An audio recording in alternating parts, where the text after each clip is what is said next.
Hello, everyone. Welcome to another enlightening episode of Powerful Views with Karan Gandhi. Today, Powerful Views enters a new journey, the interview series, wherein we will be inviting subject matter experts from various fields to share their knowledge, which would definitely help our listeners. In this series, the first speaker today is Tanay Mandowara. Tanay is a nutrition and lifestyle coach on a mission to redefine well being. He is a firm believer in the transformative power of balanced nutrition and mindful lifestyle. He has been working as a health coach for the last 4 years, promoting the idea that the body has an innate ability to heal itself when provided with the right environment. His purpose is to guide individuals towards embracing a high quality life through the four pillars of lifestyle medicine. These four pillars are quality sleep, good nutrition, physical activity, and emotional well being. He has an experience coaching 200 plus CEOs, senior management executives, and students across 8 countries, and has helped people shed fat, put diabetes into remission, manage high cholesterol and hypertension, and cultivate healthy habits. Tanay is an alumnus of Mayo College, Ajmer, and the prestigious Mumbai University. So, let us welcome Tanay. Hey Tanay, good morning. Good morning, Karan. Welcome to Powerful Views with Karan, and welcome to the very first episode where this is called the interview series, and we invite guests and subject matter experts such as you to the platform to share their knowledge so that our audience can benefit. So, welcome once again. Thank you so much. I'm very excited to be here today and talk about health and well-being. Great, Tanay. Okay, so let's have an introduction first, Tanay. Although I've already introduced you to the audience, but could you tell us about your journey into the field of nutrition and what inspired you to become a nutrition coach? So I went to this boarding school called Mayo College, Ajmer, and I spent like good 6 years of my childhood years over there. Okay. So one of the things was that if you really want to make a mark of yourself, in the school or in your batch, you have to be a good sportsman, and you have to be you have to perform well in sports. Okay, so that was like very, very important. Of course, that doesn't mean that academics was not really important, but it was just that if you really wanted to make a mark, sports was the way to go for anyone. Okay, Absolutely. so that's when I actually started. That's when I actually started. Playing sports, and I excelled in boxing. I excelled in cross country. I also started lifting weights at the age of 16, 17, and it was a fantastic experience overall. That was also the time when I actually started reading a lot about health and well-being, and I started reading a lot of magazines. Um, and it was after my 12th I wanted to pursue the field of health and well-being, but that was 2009, and back then I did not really have a lot of guidance about how to go forward in this field, right? Short story, I mean, long story short, it was 2020, and then whatever the work that I was doing at that time, it everything came to standstill, and I really wanted to like spend my time in a productive way, doing something which I genuinely like. I started learning about exercise and sleep, and the different aspects of physiology, in a proper structured way. So I started doing courses, and that basically enabled me to kind of become a professional in this field. And then eventually I started posting my content on social media, and then somebody reached out to me saying that will you coach my friend? And that was the beginning of my coaching journey. That was the beginning of my journey into the field of nutrition and well-being. Great. So, what I understand is from your college days, you had this enthusiasm, this zeal, this passion about wellness, about nutrition, about good health. But 2009 to 2020, you were into other professional pursuits. But ultimately, passion took over. You let your passion take over and then took that step into coaching. and started small, but then eventually went on and put your content on social media. And now, last 4, 5 years, you've been into the field of coaching. Yes, yes, yes. So All it's been right. 4 years now, and Hmm. in the last 4 years, I've had the privilege of coaching about 200 plus people from 8 different countries. Okay. Okay. That's awesome. 200 plus people is a huge number. And I'm sure you must have gone through a wide variety of people to coach. Yes, yes, yes, absolutely. So from all the way from students to CEOs of different companies and startups, it's been a wide spectrum of people that I've dealt with, and if you want to talk about the age bracket that I've coached all the way from students, from the age of 12, 13 till my till the age of 72. Wow. So that's Wow. the spectrum that I've really worked with. So yeah, that's just Awesome. how it's been. Awesome. 12 to 72, that's the entire spectrum basically. You have Yeah, teenagers, you have young adults, you have midlife adults, and then you have senior citizens. Awesome. That's awesome, Tanay. Great, great, great. So, Tanay, now that you've coached for 4 years, can you tell me what are a few misconceptions that people have about nutrition, about good health?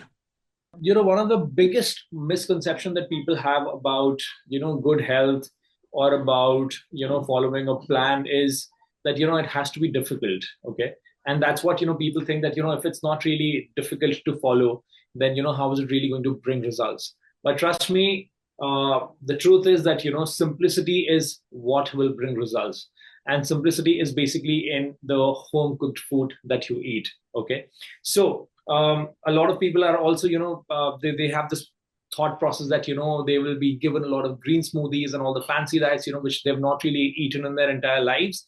But that's not the truth at all. Okay, so if you really want to eat like roti sabzi dal chawal, then that's exactly what will be given to you, and that will also drive results for you, provided you follow the plan, provided you show some commitment to the overall process. Okay, so that's one of the biggest misconceptions about nutrition and health. So I hear you say that home cooked food is one of the best foods one can have to lead a balanced life, a balanced, nutrition. Yeah, absolutely. Provided that you just make some tweaks, because see, there is when it comes to nutrition, what are we really looking at? We are looking at basically different nutrients. Okay, nutrients is what fuels the cellular health. Okay, and nutrients are something which are present in your home cooked food. Anything that you've eaten, since your childhood. Okay, and all you really need to do is just make some tweaks here and there. Add some food groups, maybe like reduce some food groups. Okay, Tanay, tell me, I hear you talk about food groups. Now, when you talk about food groups and truly balanced nutrition, where does carbs, proteins, fats, all this come into the picture? They all have a role to play. So carbs is something which is important in providing you with the energy. Okay, so if you are somebody who is active, who runs around all day long, or who plays sports, generally active, for that person, carbs is something which is very, very essential, right?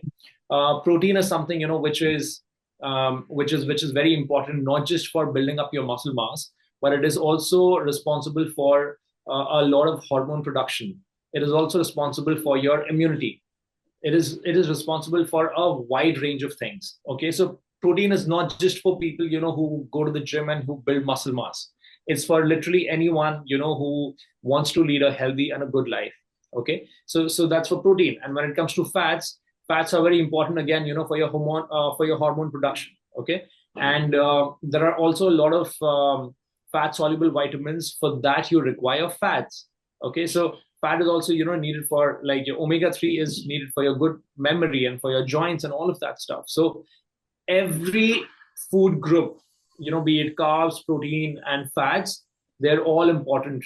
So if there is somebody who's telling you that you need to get rid of a particular food group, then that's not the right strategy, because everything has its role and the body needs all of it. Somebody may need it in a particular quantity. let's say, you may need it, you may need like, less amount of carbs and more protein or more fats. And I may need, like more amount of carbs, or less of fats. Okay, that can be changed, depending on what your situation is, what your lifestyle is, or what your needs are. But they will all be needed 100% for sure. Like, they have to be part of the diet.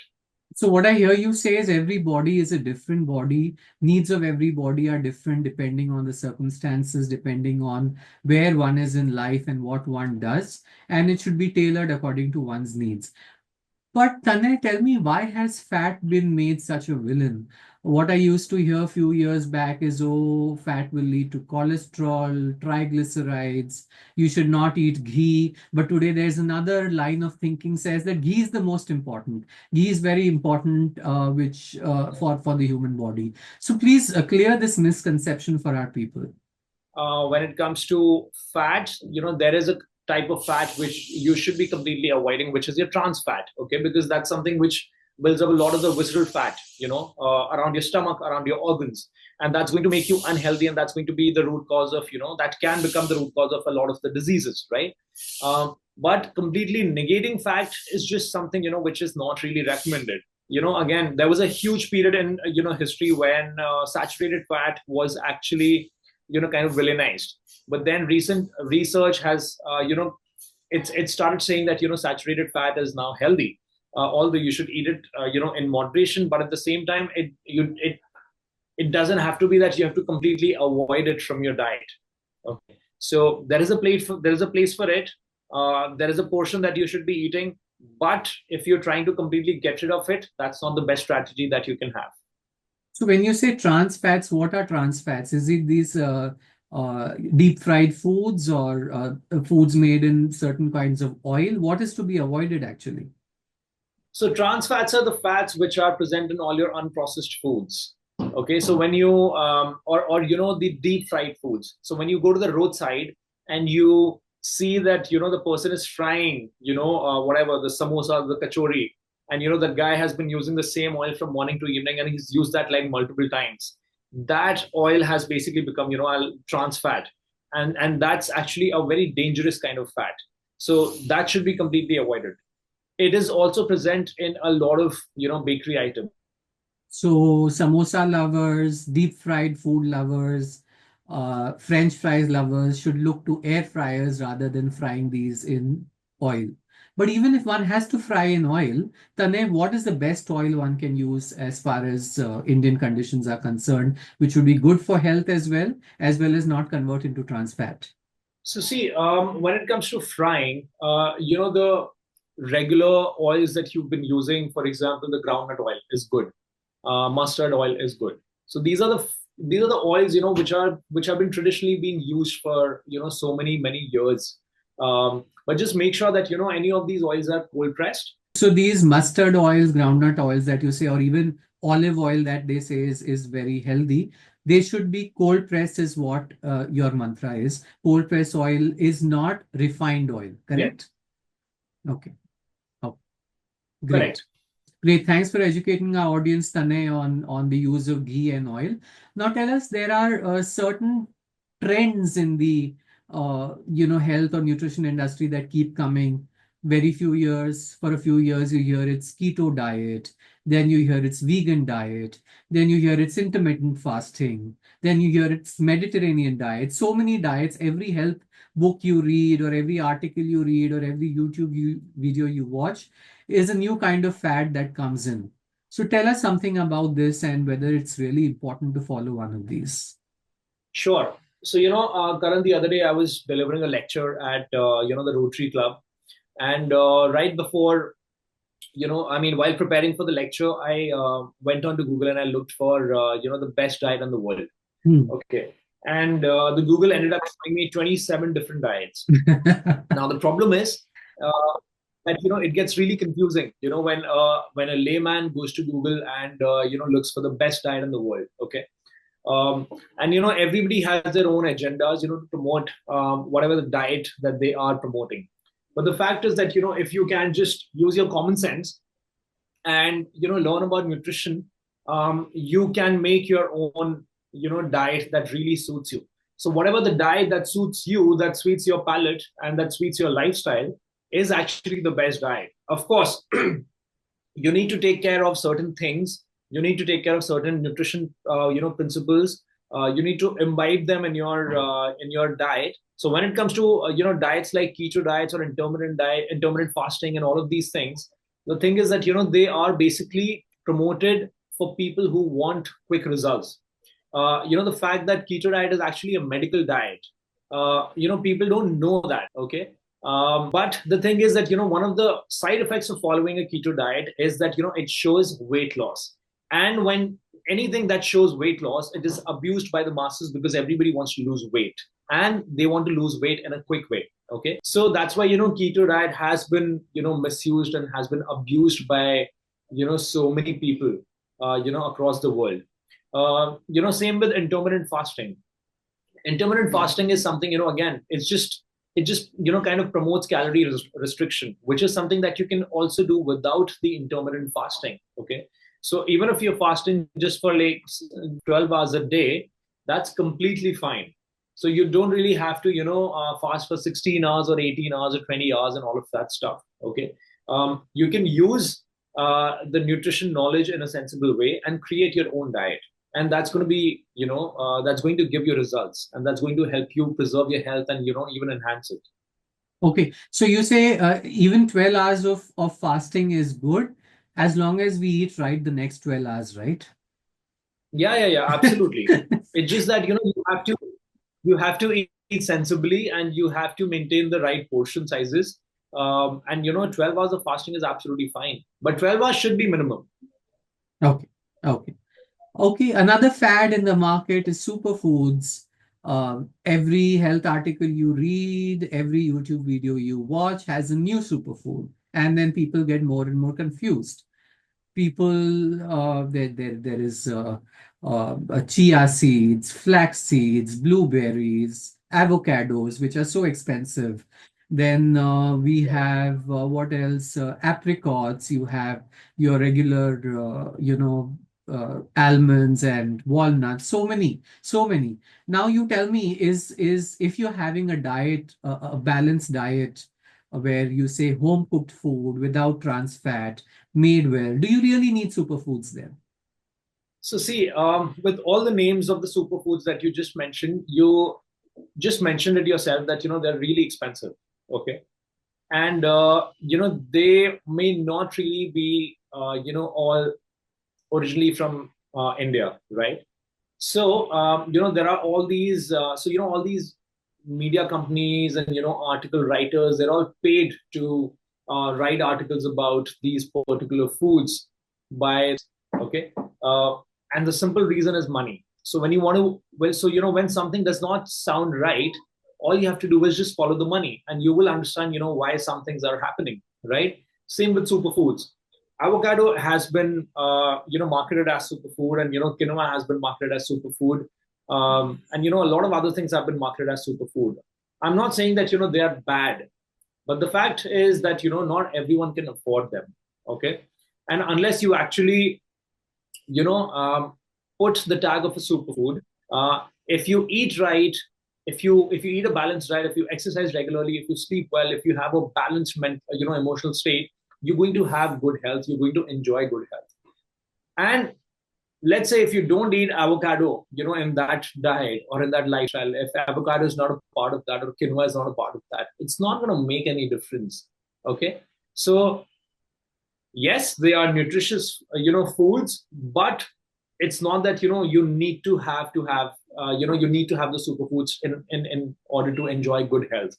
That's just completely rubbish. Okay, okay. So again, these are marketing gimmicks, is what I understand. But it doesn't harm you if Yeah, you have these superfoods. It's just that it's not essential for you to have it to maintain a good and a healthy lifestyle. Correct? absolutely, Okay, absolutely. okay. Now let's come to a very practical scenario, practical question. In a city like Mumbai, people have to travel 2.5 hours one side to get to work. So that essentially makes it 4 to 5 hours on the road, on the train. Uh, and then you have 9, 10 hours work hours nowadays. 8 to 10 hours is what most of the companies follow. And so you're actually looking at 10 plus 5, 15 hours gone from your day.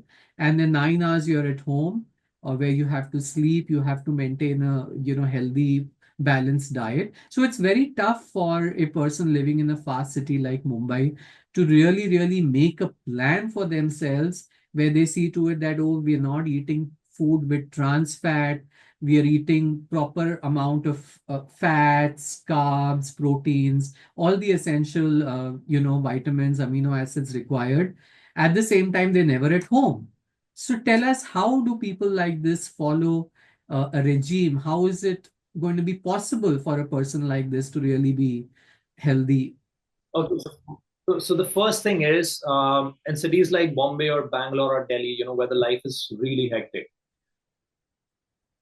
if somebody wants to really maintain good health, the first thing is they have to prioritize health. They have to be serious about their health. Okay, and that should come from within. Unless that's the case, they can't really pay attention to good health, right? Um, and when it comes to developing food habits, this is where a coach comes in. Okay, and these things are, they're not rocket science. They're very easy to understand, and they're pretty easy to also imbibe in your overall lifestyle, right? So getting a coach is something that really helps. That's one thing. Another thing is, if you don't want to do that, get interested in learning things on your own. So self education is something which is very, very important. Now, self education is important, or learning about things is important, because when you do these things, when you learn on your own, or when you learn from somebody else, you understand the why behind certain things. And when you understand the why behind certain things, you become more convinced about doing those things. Okay, so if I tell you that you need to have this food, or you need to have this diet, and not the other one, and if I give you the reasoning behind it, you will be more convinced about following the diet, right? Um, Compared to if I tell you that Karan, this is the diet that you need to have because I'm asking you to have it. Sure. Okay, you'll be like, okay, am I allowed to question it? And I say that no, I am expert, and me saying this to you is sufficient enough. Then you're not going to have the why. You have the answers to your question, and that's why understanding the why behind things is super important, because that just makes it more convincing for you to follow those things, right? So educate yourself, and it's not rocket science. It's the easiest thing. Health is easy. It's just that social media has made it really, really complex, right? So yeah, these are my couple of points when it comes to managing your health in cities like Bombay and Delhi. Okay. Great, valid points. You should know the why, and a nutritional expert or a health coach expert will teach you the why. What are the reasons behind why you're doing a particular thing? Now, I'm a HR professional, and one important parameter nowadays at the workplace is stress, mental health, emotional well-being. Tanay, are there any foods, or does nutrition, first of all, tell me, does nutrition play a part in mental health and emotional well-being of an employee or of any individual for that matter? Of course, nutrition does play a major role, because you have to understand that your gut health is something which is very, very important for managing your brain health. Okay, so there's a huge chance that if you have depression, if you have anxiety, if you have a lot of stress, it's because your gut is not really functioning well. Okay, and and what I mean by that is that your gut microbiome, or the bacteria in the gut, they are going through a dysbiosis. Okay, Okay. so that happens when you don't have a good lifestyle, when you don't eat the right foods, when you eat a lot of unprocessed foods, you're basically killing the good bacteria which are part of your gut, and you're also increasing the bad bacteria which are again part of the gut. Okay, so you have to kind of understand that if you eat foods, you're actually nurturing the good bacteria, and that's basically and there is a communication that's constantly happening between the gut and the brain through something called the vagus nerve. Vagus nerve is it's like a highway. Okay, where the communication is happening constantly between the gut and the brain, in both the directions, right? So if you're eating something right, your brain gets to know that, okay, the body's receiving something healthy. But if you're eating crap and if you're eating all the junk, the brain gets to know that, your body, that you're feeding yourself, something really crappy and, not something not nutritious, right? And that is going to play, a major role in your overall mental health as well, and your stress levels, your emotional well-being, and all of that. So when you eat the right nutrition, it is definitely going to lead to, happiness. It's going to lead to you being more joyful overall. So yeah, 100% nutrition does play a role. And of course, there are, certain foods. For example, if you're feeling sad or if you're feeling a little low, and if you have like a couple of cashews, they are going to help you feel good. Okay, so cashews are one foods which you should have whenever you're feeling low or whenever you're feeling, not great about yourself. They'll instantly make you happy. That's their property. They give you a boost of energy. I mean, when you're low, when you're depressed, when you're anxious, cashews will lift you up, is what you're saying? Yeah, yeah. Cashews, cashews. Yes. But again, should they be unsalted? Of course, that's again. They should not be fried. That's the thing. Because the moment you fry them, the fat in it has the possibility of turning into, trans fat, and that's not nice. Okay, so it's actually counterproductive. So whenever you're having your cashews, just have them plain. Not fried, not salted, plain cashews. Okay, great. Let's come to children. What are the tips for encouraging healthy eating habits in children? Because if at a young age you inculcate those habits, then it's simpler for them to follow that lifestyle going forward. So anyone who has children between 0 to 10, what are the habits or what are the foods one should include in their diet, and how do we do that? See, again, when it comes to children, there is sugar in everything today. Yeah. Like, just yesterday I was talking to somebody and they were like, why are you completely getting off and all of that? And I'm like, it's important if you really want to control the consumption of sugar, because sugar is literally there in everything. So, and this is something that you will realize when you are actually trying to reduce or minimize your sugar consumption. And when you start looking at the labels, you're like, there's sugar in literally everything. Okay. So, one thing is that, the sugar consumption should be limited when it comes to children. Another thing is that, have home cooked food as much as possible. Okay. That's very, very important. Also, limit the unprocessed, the packaged food, because it is in the childhood, when they are also setting the foundation of their immunity levels. So if they are having a lot of soda, if they're having a lot of chips and all of that, then, that's going to have a major impact on the overall immunity levels for the rest of their lives, right? So make sure that you're having like home cooked food as much as possible.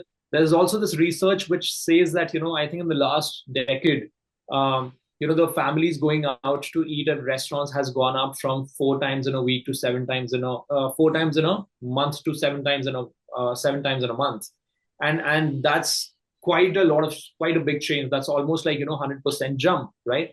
So that should be minimized. And even when you're going out, make sure that the restaurant is good. They're using the right kind of oil. Make sure that you give them the particular instructions, which is going to keep your food healthy. So yeah, just take care of these things. I think that's very tough to do today, because forget about going out. In a world where you get food from Swiggy and Zomato in like 20 minutes, 30 minutes, people have stopped cooking. So, and obviously you can't give instructions to a Swiggy or a Zomato that you cook it in this kind of oil and, trans fat. So it's all about self-discipline is what I hear you say. Yeah, 100%. Plus, everyone should learn cooking, I would say. It's a life-saving skill. Literally, it's a life-saving skill. It's not that, if you don't cook your food, you're gonna die instantly, but you are dying in, slowly. A gradual death, you will die a gradual death. But if you actually learn cooking, everything is in your hands. Great, great. Thank you. Thanks for that, Tanay. Good tips. Now, let's come to another subtopic that we have, which is chronic diseases. Right now, every other person you speak with has some form of diabetes or heart disease or cancer or so many hypertension. Tell us, what role does diet play in managing these chronic diseases? First of all, can you avoid these chronic diseases, which I said diabetes and cancer and heart diseases, hypertension? so many more. And if you can avoid them, great. And if you've got them, how do you still navigate through that? Sure. So can you avoid these, these diseases? So all these diseases come under the umbrella of lifestyle disorders. Okay, and by the definition, it means that they're all a result of a poor lifestyle, right? So if you really want to prevent those diseases, you need to make the right patients. You need to have a healthy lifestyle. You need to have the right kind of diet and the exercise and well-being and all of that. But you need to have all of these things together, right? And when you have, let's say, when you have started suffering from, say, diabetes, can diet really help? Absolutely, it can help, because the root cause is the lifestyle. And if you start fixing the root cause, then you also start fixing the disorder. To hypertension or diabetes or any other lifestyle disorder, you basically have to look at the root cause, which is going to be the lifestyle, right? The poor lifestyle. And once you fix that, you're also going to improve on the parameters and the symptoms of all these lifestyle disorders. So it's pretty simple that way. Okay, great. Understand, everything boils down to the choices we make and the kind of lifestyle we lead, where we can avoid these diseases or manage these diseases. Now, tell us about personalized nutrition. Given one's age, gender, or activities one is into, can you personalize nutrition for that person? And if so, then how? Sure, Karan. So we all need a different amount of energy. So let's say where you have to sit for about 7 to 8 hours, in one place. For you, the energy level is going to be less compared to someone, who is competing at a state level or at a national level or at an international level, right? In any sport, right? So you have to understand that what your body really requires, and this is Hmm. where personalized nutrition comes into place.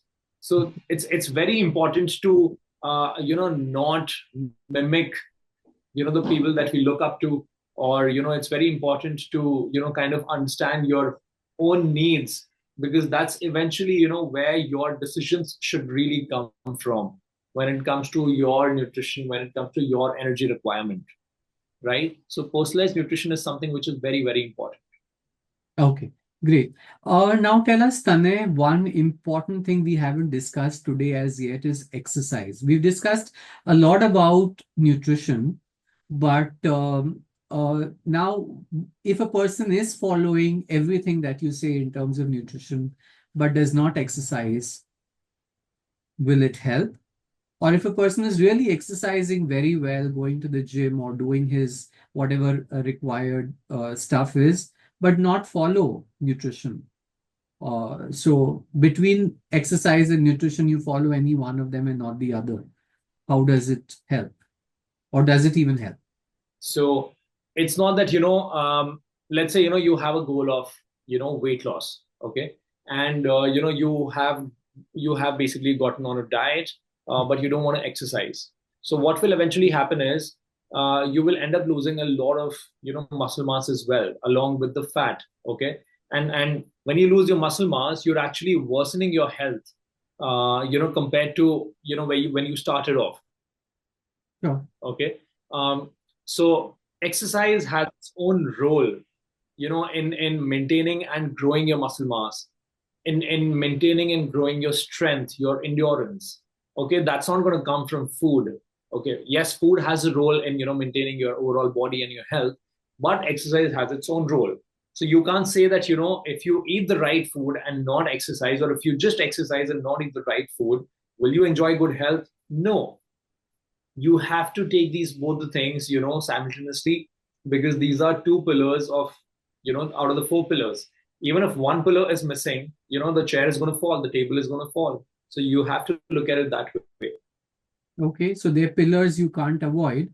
When you talk about muscle mass, I heard or I read somewhere that after 30 or after 40, I don't know about, every year you lose 1% of muscle mass. And is that correct? Is that correct?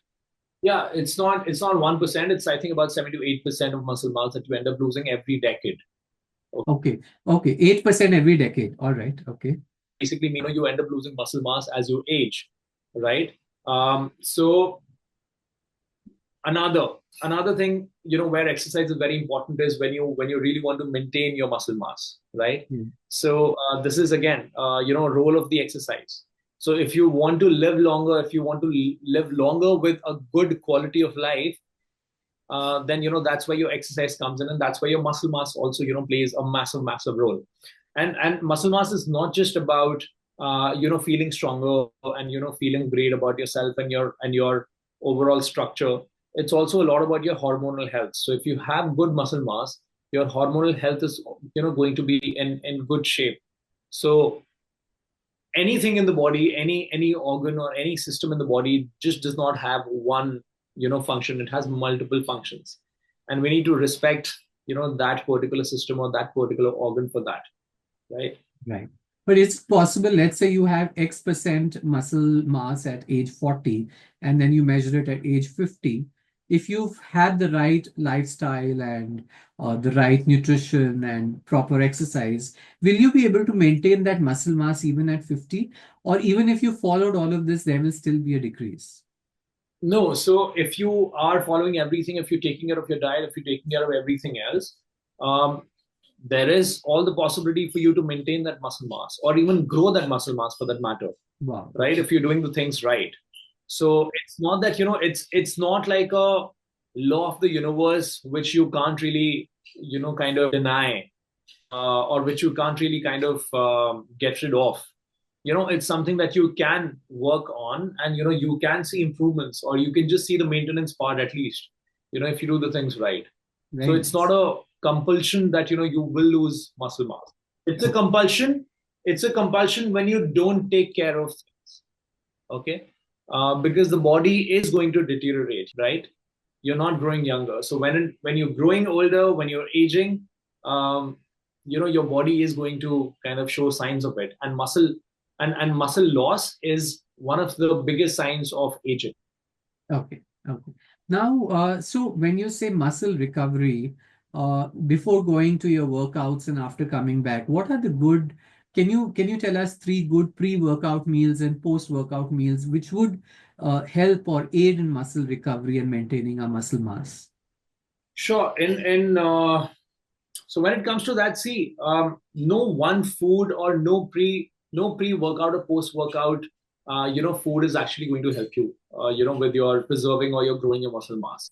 Yeah. But if you're looking at a pre or a post workout meal, I think a fruit, a protein shake, or like a shot of black coffee, something which can do wonders for you if you're looking at pre-workout meals. Okay. Okay, for post-workout, again, a fruit and a protein shake is something you can look at.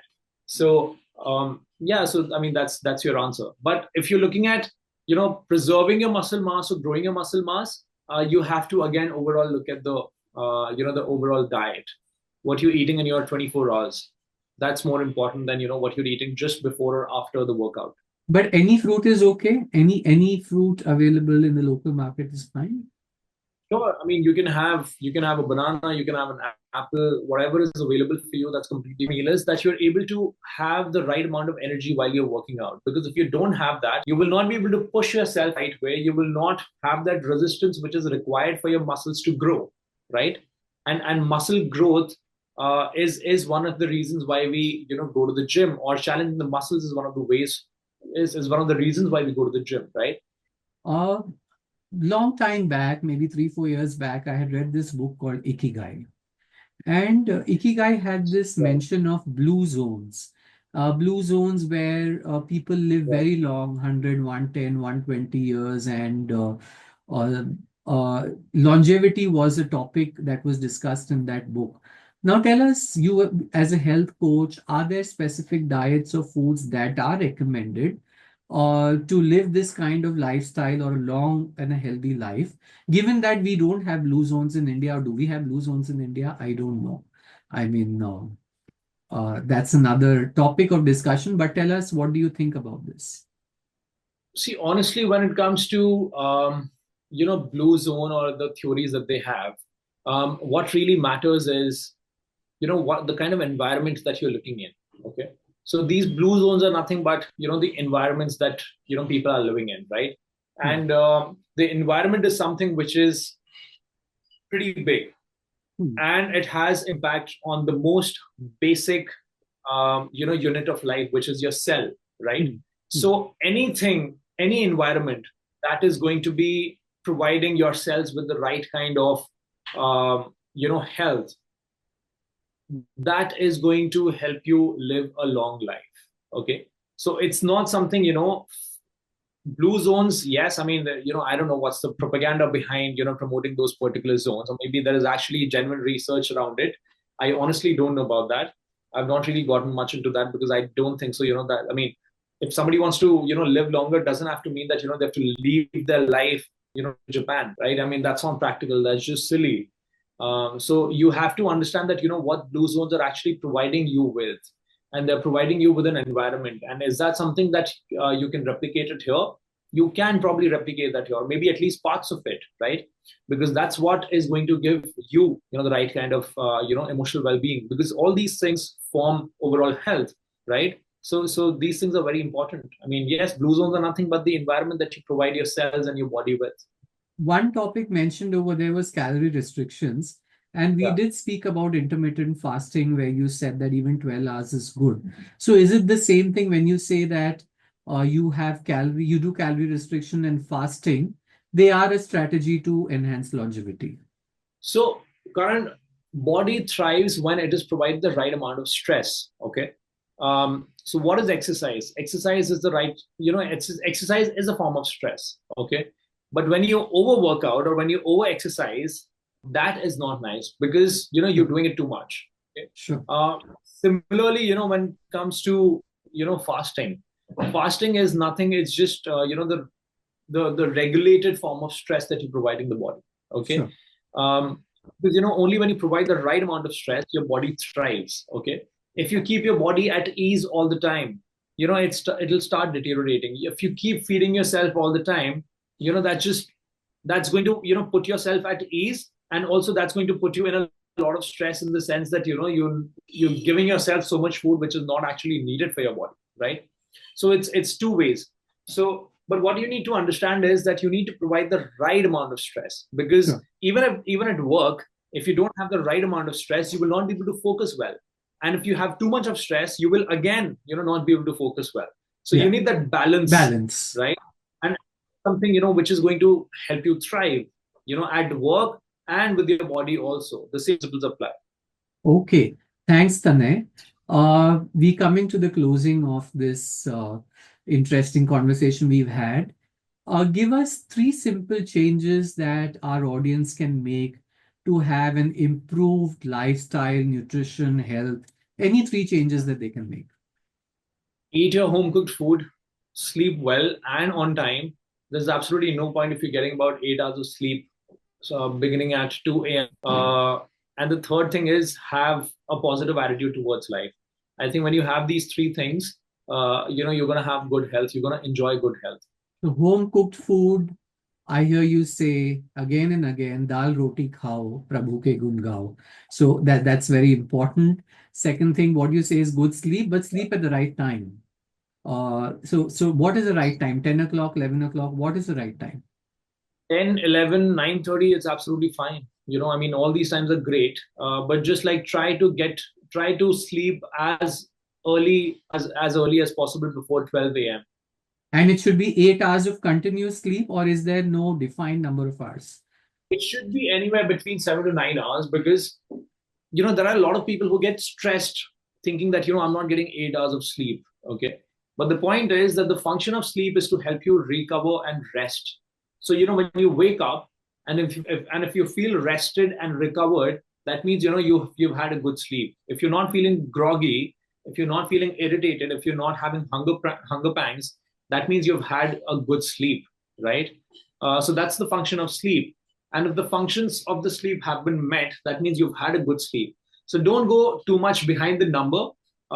Instead, focus on the fact that how you're actually feeling, how your body is functioning, how you're functioning overall, how you respond to environment, overall. So that's more important. Okay, okay. Tanay, are there any resources, books, apps you recommend to our audience, or where they can read and get some info, or all that you said is good enough? I would just say that if you're genuinely interested in reading or learning about health, start listening to your own body first thing, and read research papers if you have a scientific background, or if you don't have, and if you're genuinely interested, you will eventually kind of end up developing a knack for the scientific language which is present in the research papers. Third is read the textbooks of physiology, because that's eventually going to help you with understanding how the overall body really functions, right? Sure, sure, sure. So, Tanay, if any of our viewers would like to contact you to get personal consultation, how can they do that? So they reach out to me, through my website. They can set, they can fill the form on the website, and my website is www.tanaymandowara.com. So you viewers, you can see Tanay's website details right now on your screen. You may contact him. And thank you so much, Tanay, for this engaging session. I'm sure our audience has taken away so many things to imbibe in their lifestyle for good health, for nutrition, and I'm sure they found it useful. This was our very first episode of Powerful Views with Karan, the interview series. And thank you so much for your time and your genuine concern for our audience.